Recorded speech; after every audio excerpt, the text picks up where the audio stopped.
Salut, c'est Sylvain de Trading Tips. Aujourd'hui, 3 erreurs critiques que font 90% des traders quand ils testent leur expert advisor.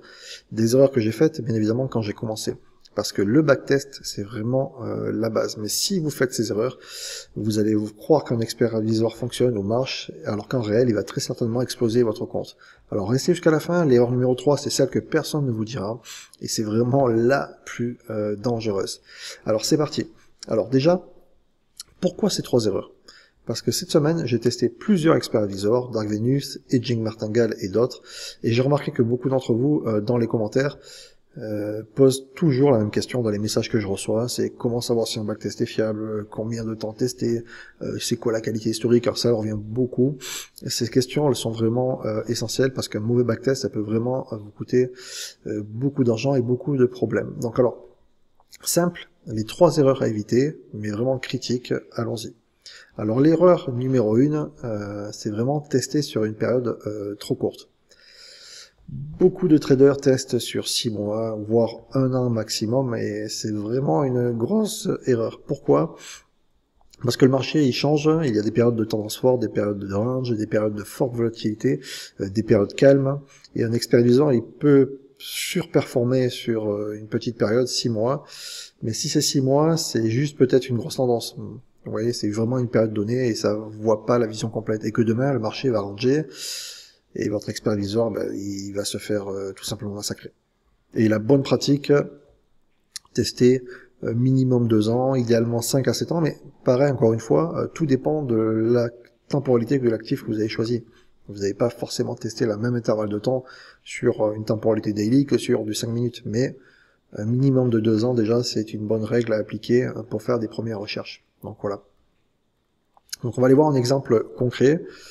J'ai testé sur une autre vidéo Hedging Martingale sur 7 ans, de 2018 à 2025. Pourquoi 7 ans ? Je vais vous expliquer pourquoi.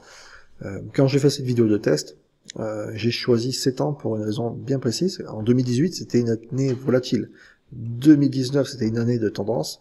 2020, Covid, extrême volatilité. 2021-2022, c'était une reprise avec inflation. 2023, 2024, stabilisation. Et 2025, bon, les conditions actuelles. Bon, en gros, j'ai fait ce choix par défaut, automatiquement, en test vidéo, parce que ça couvre toutes les conditions de marché. Résultat, 91% de rendement, 25% de drawdown. Bon, il y a bien évidemment d'autres problèmes, et je vous invite à aller voir la vidéo, je vais essayer de la placer tout en haut, je vous en parle dans la vidéo, et vous allez juste voir exactement sur ce test. Mais au moins, je sais que l'expert advisor, dans une première approche, sur toutes les conditions de marché, sont testées sur 7 ans, d'accord ? On a un grand panel de possibilités de conditions de marché. Question pour vous, vous testez sur combien de temps ? Vous, quand vous faites des recherches sur expert advisor, 6 mois, 1 an, 5 ans, dites-moi-le en commentaire. Donc l'erreur numéro 1, c'est vraiment tester sur une période trop courte, minimum 2 ans. Je pense que c'est une bonne règle, et idéalement 5 à 7, mais encore une fois, tout dépend de la temporalité de l'actif que vous avez choisi. Bien évidemment, si vous êtes sur du daily, 2 ans c'est vraiment léger, hein, mais que sur du 5 minutes, c'est pas la même chose, ok ? Donc alors, on va passer sur l'erreur numéro 2. L'erreur numéro 2, et ça c'est très important également, c'est ignorer la qualité d'historique. Bon. Celle-là est vraiment critique, hein, parce que 90% des traders ne regardent jamais ça en fait. C'est quoi la qualité d'historique ? Rapidement et facilement. C'est un pourcentage dans MT5 qui vous dit si le backtest sont des vrais ticks, en gros les vrais mouvements ou des données modélisées. Je fais simplifier. Regardez dans mon MT5 si possible, dans l'onglet résultats tout en bas, vous avez qualité historique ici. Ça va, il y a une barre de 0 à 100%. 0%, on va dire, de façon simple, ce sont des données qui sont entièrement générées, ce ne sont pas de vrais ticks, donc c'est une simulation vraiment de mouvement. Et quand vous avez 100%, données réelles, chaque tick enregistré, et même ça, il peut y avoir des nuances, d'accord, ça reste une simulation, mais au moins 100% de données réelles de mouvement tick, okay, chaque tick, ok. Et devinez quoi, 90% des traders sont des backtests à 0%, très proches, ou avec des qualités très médiocres. Pourquoi c'est un problème tout ça ? Parce que avec 0%, d'accord, ou alors faible qualité historique, MT5 va automatiquement inventer les données. D'accord, il va le simuler. Donc en gros, le slippage n'est pas représentatif, les spreads peuvent être complètement faux, l'exécution des ordres est vraiment idéalisée, donc quoi qu'il se passe, à chaque fois que vous avez des données qui sont manquantes, au lieu, c'est automatiquement idéalisé, d'accord? Je pense que c'est plus important. Résultat, vos backtests sont vraiment beaucoup trop optimistes. Et je vous donne quelques exemples en chiffres. Le backtest qualité 0, profit 5000 €, on va dire. Vous avez un drawdown de 25%, eh bien en réel, avec des vrais ticks, vrai spread, vrai slippage, eh bien on va très probablement, et je vous dis probablement pour donner une image qui va percuter, on va profit réel peut-être au lieu de 5000, ça sera peut-être 3000 avec un drawdown réel de 35-40%, ou alors même pire. Hein. Donc quand vous voyez un backtest incroyable, premièrement, regardez d'abord la qualité historique. Si c'est 0%, ben, appliquez une règle simple de diviser au moins par 2, et au moins déjà, vous avez déjà peut-être quelque chose qui va correspondre à plus proche de la réalité, on va dire ça comme ça, au minimum. Voilà, ok. Alors comment améliorer la qualité?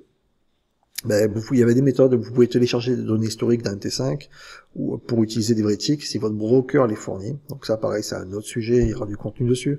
Ou alors accepter vos résultats qui sont optimistes et appliquer des règles, d'accord? Par rapport à ça, comme je dis, diviser par 2 pour déjà commencer à filtrer. Alors, combien de fois vous avez vu un expert advisor génial en backtest, mais nul en réel? Et c'est souvent à cause de ça, qualité historique très faible ou 0, que vous avez des problèmes. Alors, l'erreur numéro 2, c'est ignorer la qualité historique, vérifier toujours. Et maintenant, on va passer à l'erreur numéro 3, la plus dangereuse, celle dont personne ne parle. Et l'erreur numéro 3, c'est passer du backtest en réel sans tester en démonstration. Et là, celle-là, vraiment, c'est la plus coûteuse et la plus dangereuse et la plus insensée qui peut arriver. Pourquoi? Parce qu'un backtest, même à qualité 100% sur 7 ans, ne garantit strictement rien. Le marché de demain n'est pas le marché d'hier. Je vais vous donner un exemple, c'est vous testez un EA sur du scalping, sur 5 ans, on va dire 2018 à 2023. Résultats géniaux, 80% de rendement, 15% de drawdown, vous dites ouais, incroyable, c'est bon, je peux vous lancer un réel, janvier 2024, et là, catastrophe. Perte, drawdown 50%, compte en danger, bref, vous perdez l'argent et c'est complètement fou, quoi. Et pourquoi? Parce qu'en 2024, les spreads ont changé, par exemple, la volatilité a changé, a baissé, les conditions de marché sont complètement différentes. Et c'est pour ça qu'il y a une bonne pratique, toujours tester en démo d'abord. Combien de temps? La règle la plus simple, c'est au moins un mois, et même ça, c'est vraiment faible. Idéalement, au moins 2-3 mois sur un compte démo, avant d'envisager vous-même quoi que ce soit sur des conditions réelles. Vous comparez, une fois que vous faites du démo, vous comparez tout ça avec les rendements. Par exemple, vous avez un backtest avec 80% de rendement, démo un mois, et vous avez, pour l'exemple, et je dis bien un exemple, pour que vous puissiez comprendre l'approche, 65% de rendement annualisé. Là, vous dites, bon, malgré ça, le backtest, la simulation et la démonstration en conditions réelles de mouvement, eh bien, on est quelque chose de très proche, donc ça reste cohérent, l'écart est acceptable. Là, du coup, on peut se poser des questions pour envisager une suite, d'accord? C'est le cheminement de pensée. Mais, backtest par exemple, 80% de rendement, vous faites démo un mois, donc je conseille réellement de faire plus, hein, mais je vous dis un exemple pour que vous puissiez comprendre le cheminement de pensée, et vous avez derrière 10% de rendement. Et là, ou pire même des pertes. Là, vous dites stop. Surtout n'envisagez pas quoi que ce soit. L'expert advisor ne fonctionne plus dans les conditions actuelles. Et là, combien d'entre vous ont sauté cette étape pour pouvoir tester, valider et avoir une approche structurée par rapport à tout ça? Le backtest, puis sont passés en réel en disant ouais c'est bon, c'est parti. Soyez vraiment honnête et laissez un commentaire pour ceux qui ont déjà fait ça.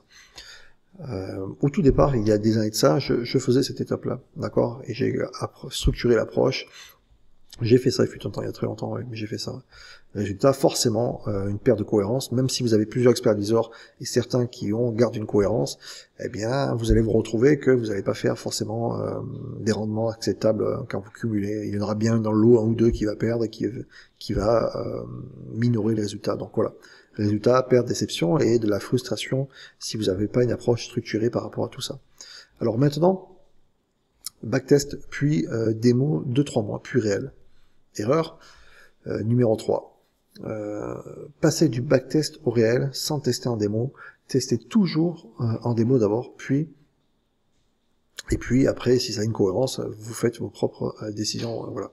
Donc en gros, on a vu 3 erreurs dans cette vidéo. Erreur 1, tester sur une période trop courte, minimum 2 ans, c'est la règle, je pense, acceptable, qui peut permettre de filtrer quand même beaucoup de choses. Idéalement, on va chercher 5-7 ans, mais après c'est pareil, comme je le disais au départ, tout dépend de la temporalité de l'actif qui est testé. Donc forcément, si c'est sur du 5 minutes, ce sera pas la même chose que sur une temporalité daily, mais cette règle, que si vous débutez, va vous permettre déjà de cadrer un petit peu mieux tout ça.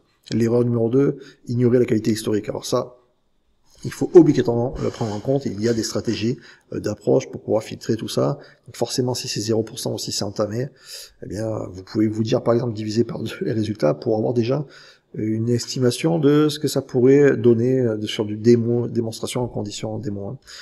Ça permettrait déjà d'avoir un peu plus de cohérence ou pas, voilà. Mais pareil, tout ça, ça permet juste d'avoir un filtre supplémentaire, d'accord? Et bien sûr, et bien évidemment, l'erreur numéro 3, la plus importante et la plus grave qui s'est passée, je pense, chez beaucoup de personnes, c'est passer du backtest en réel directement. Toujours démo, toujours tester démo, minimum 1 mois, et je vous dis, 1 mois, c'est vraiment léger, quoi, avant d'envisager vous-même quoi que ce soit, donc.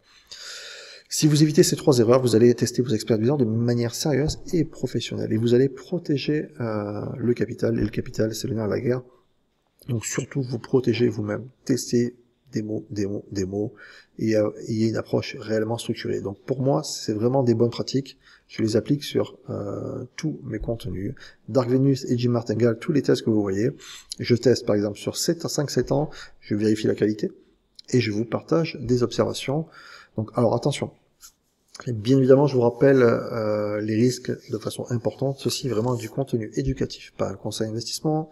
Je ne suis pas conseiller financier. Le trading comporte des risques de perte. Ne tradez qu'avec de l'argent que vous pouvez perdre. Testez toujours en démonstration, et je vais vous dire même uniquement en démonstration. Je pense que c'est plus responsable. Et chacun est responsable de ses décisions. J'espère que c'est vraiment clair pour tout le monde, mais vraiment clair pour tout le monde.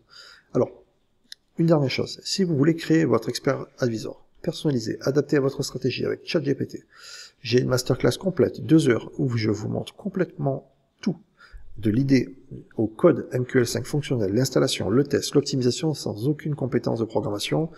Le lien, c'est dans la description. Allez voir ça si ça vous intéresse. Et si cette vidéo vous a aidé, 3 choses. Abonnez-vous pour les prochains tests et partage d'expérience. Likez la vidéo, ça aide l'algo, c'est gentil. Et commentez, dites-moi, vous faisiez vous-même ces erreurs, vous testez un démo avant de passer en réel. Prochaine vidéo dans quelques jours, je pars en vacances, mais j'ai programmé du contenu de façon automatique. On se retrouve très vite. Merci d'avoir regardé. Évitez surtout ces 3 erreurs. Protégez-vous, faites très attention à vous et tradez prudemment. Je vous dis à bientôt sur Trading Tips.